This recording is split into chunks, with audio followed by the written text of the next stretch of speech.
রাধে রাধে বন্ধুরা, সবাই কেমন আছো? আশা করি সবাই খুব ভালো আছো। নমস্কার, আমি সঞ্জয়। আমি একজন ডেলিভারি বয়, ফ্লিপকার্টের পার্সেল ডেলিভারি করে থাকি।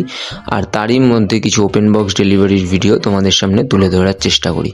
তো চলো, সকাল সকাল আজকে বেরিয়ে পড়লাম অফিসের উদ্দেশ্যে, রওনা দিয়ে দিলাম। সকাল সকাল হাঁটতে হাঁটতে অফিসে এসে ফার্স্ট আমাদের প্রথম হচ্ছে আপনাদের স্ক্যান করতে হয় মালগুলো। স্ক্যানগুলো করে রানশিটে নিতে হয় শিপমেন্ট, প্রতিটা শিপমেন্ট। তো আমি যথারীতি স্ক্যান করে নিলাম। স্ক্যান করে নেওয়ার পর আমাদের গাড়ি লোড করতে হয়।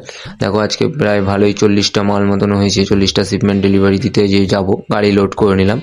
গাড়িটা লোড করে সুন্দর করে দড়ি দিয়ে বেঁধে নিলাম, যাতে পেছন দিয়ে কোনো মাল পড়ে না যায়। কারণ একটা মাল যদি, কোনো শিপমেন্ট যদি হারিয়ে যায়, তো সেক্ষেত্রে আমাদেরই তার ভর্তুকি দিতে হবে। তো সেক্ষেত্রে সুন্দর করে লোড করে নিয়ে বেরিয়ে পড়লাম। তো আমার সাথে আজকে যাকে দেখতে পাচ্ছ যে গাড়ি চালাচ্ছে, দাদা আর আমি বেশিরভাগ দিন ডেলিভারি করতে বেরোই একসাথে। তো আজকে সারাদিনই যতক্ষণ না পার্সেল শেষ হচ্ছে ততক্ষণ আমরা একসাথেই থাকবো এবং ডেলিভারি করব। তো এই কথা বলতে বলতে প্রথম পার্সেলের জন্য কাস্টমারকে কল করলাম এবং কল করে তার লোকেশন জিজ্ঞেস করলাম। লোকেশন জিজ্ঞেস করে কাস্টমার লোকেশনে গিয়ে পৌঁছাতেই কাস্টমার এটা কি বলে উঠলো, দেখো হাতের 5টা আঙুল যেমন সমান না, প্রতিটা কাস্টমারও তেমন সমান হয় না। তো যে আজকে প্রথম কাস্টমারটাই এরকম কথা বলবে আমি বিশ্বাস করে উঠতে পারিনি। কাস্টমারটি বলছে, তুমি যে এটা আগের দিন তোমাদের একজন ডেলিভারি বয় দিতে এসেছিলো পার্সেলটা, এই পার্সেলটা একটু খোলা ছিল আর এই পার্সেলটার অন্য একটা প্রোডাক্ট মিসিং ছিল। তোমরা হাবের মধ্যে এই পার্সেলগুলোকে খুলে তোমরা এদিক সেদিক করে দাও, তাই না? আমি কাস্টমারের কথা শুনে প্রথমে তো একটু অবাক হলাম। অবাক হয়ে বললাম, স্যার এরকম কোনো ব্যাপার নেই, হাবের মধ্যে আমরা কেউ পার্সেল খুলি না, কারণ ওখানে আমাদের খোলার কোনো রাইট নেই। আর তাছাড়া চারিদিকে ক্যামেরা চলে, আমরা সেটা করতেও পারি না।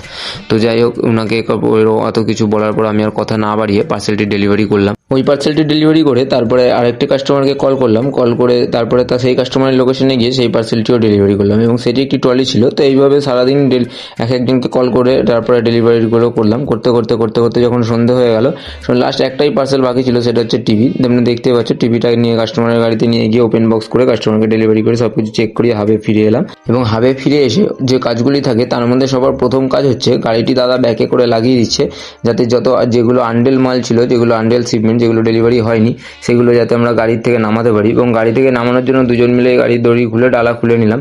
ডালা খুলে নেওয়ার পর এই যে মাল, যেগুলো শিপমেন্টগুলো আছে, এগুলোকে প্যালেটের ওপর নামাতে হবে। তাই প্যালেটটাকে সুন্দর করে টেনে নিয়ে এসে মালগুলো একটা একটা করে গুছিয়ে নিয়ে প্যালেটের মধ্যে রাখলাম। প্যালেটের ওপর রাখার পরে যে শিপমেন্টগুলো অনেকটাই ওয়েটি হয়ে যায়, তো সেক্ষেত্রে এটাকে নিয়ে যাওয়ার জন্য একটি ট্রলার আছে, ট্রলারটি দাদা আনতে গেছে এবং ট্রলারটি নিয়ে এসে ট্রলারটি প্যালেটের মধ্যে লাগিয়ে দিয়ে তারপরে ট্রলারটি দিয়ে প্যালেটটি উঁচু করে তারপরে শিপমেন্টগুলো নিয়ে যেখানে যে শিপমেন্টগুলো থাকে সেইখানে সেই শিপমেন্টগুলোকে সাজিয়ে গুছিয়ে রেখে দিলাম। শিপমেন্টগুলো রেখে দেওয়ার পরে আরেকবার স্ক্যান করতে হয়, সকালে একবার স্ক্যান করতে হয়, আর যেই মালগুলো আনডিল হয়ে বাকি রিটার্ন ফেরে সেগুলোকেও আরেকবার স্ক্যান করে নিতে হয়।